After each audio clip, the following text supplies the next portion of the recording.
NASA just locked out 15,000 employees overnight, entire offices went dark, and now the agency that put humans on the moon is bleeding from budget cuts. Some say this appears to be the most dangerous moment in NASA's history. But what is actually true? Is NASA shutting down forever? What will happen to the next space missions? I am going to break all this down for you. Okay, here's how this happened. Every year, Congress has to agree on a budget to fund federal agencies such as NASA, the Department of Defense, and National Park Service, and many more. If they cannot agree on a budget by deadline, those agencies legally cannot spend money. And so, these agencies shut down non-essential operations. Workers are either furloughed, forced to stay home without pay, or told to keep working without pay until a deal is passed. Essentially, services like air traffic control, the military, or emergency healthcare keep running, but agencies like NASA, huge parts of them are closed.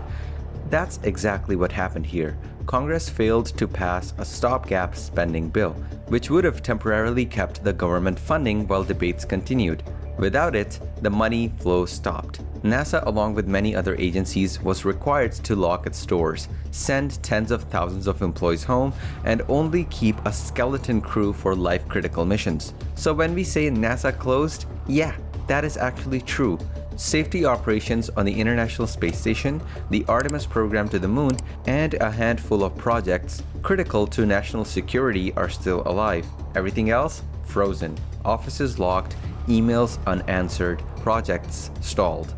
Imagine billions of dollars in missions paused like someone just hit a stop button. But here's the truth nobody wants to admit. NASA was already struggling before the shutdown. The White House proposed slashing NASA's budget by nearly 24% for the next fiscal year. And the deepest wounds are in science. Almost half of NASA's science funding could vanish if these cuts go through. One of the missions I was personally looking forward to was the Mars Sample Return mission to bring samples back from Mars. But well, I do not know if that is now hanging by a thread.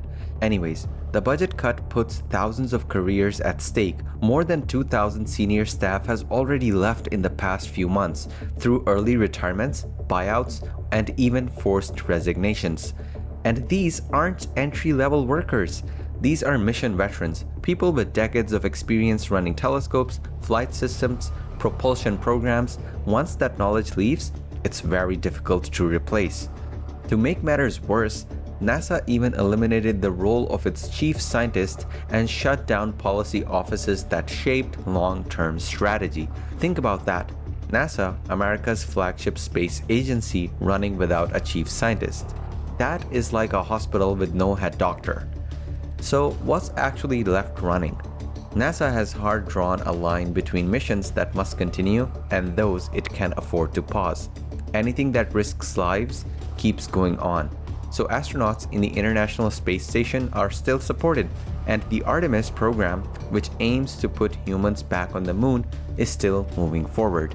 But scientific exploration is paying the price. The Nancy Grace Roman Space Telescope, which was set to be the next big observatory after James Webb, may be delayed or cancelled entirely. Climate research satellites on the chopping block. Experimental propulsion programs and space deep probes frozen. The work that shapes the next 20 years of discovery is at risk of never making it to the drawing board. And here's why this is more than a temporary setback. When NASA loses staff, it's not like hitting pause on video and pressing play later. These scientists and engineers don't just sit at home waiting. They move on. They join SpaceX, Blue Origin, international agencies, or even private research labs. They take their expertise with them. That means entire space missions lose continuity, institutional memory, the hard-earned lessons from past success and failures, and all of that just disappears from NASA. Then there's also America's reputation. NASA has always been a symbol of US leadership in science and space.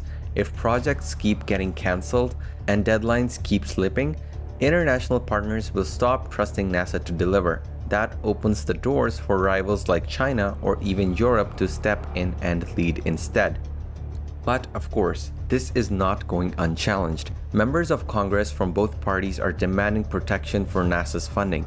Worker unions have staged protests, calling the cuts reckless and dangerous. Some committees even accuse the administration of illegally forcing NASA to follow budget cuts that Congress hasn't approved yet. NASA, for its part, insists it is working within its budget and that safety is not being compromised. But when thousands of workers are furloughed, missions are frozen, and offices are shuttered, it's hard to see how everything can be safe. The tension between political leadership and scientific necessity has never been clearer. So, where do we go from here? Best case, Congress restores the funding, the staff returns, and NASA limps back into action with a leaner and functional operation. Missions like Artemis survive, telescopes launch, and climate research continues, though behind schedule. Worst case, the cuts go through, missions are axed, and NASA is reduced to a shell of itself, focused only on bare-bones human spaceflight while abandoning much of its science. In that world, the baton of space leadership passes to others. So, is NASA closing? No. But is it bleeding badly? Yes. And that's the real danger. Not sudden collapse, but a slow unraveling. If you liked the video, let me know your thoughts in the comments. Please consider liking and subscribing. It helps the algorithm. And as always, thanks for watching.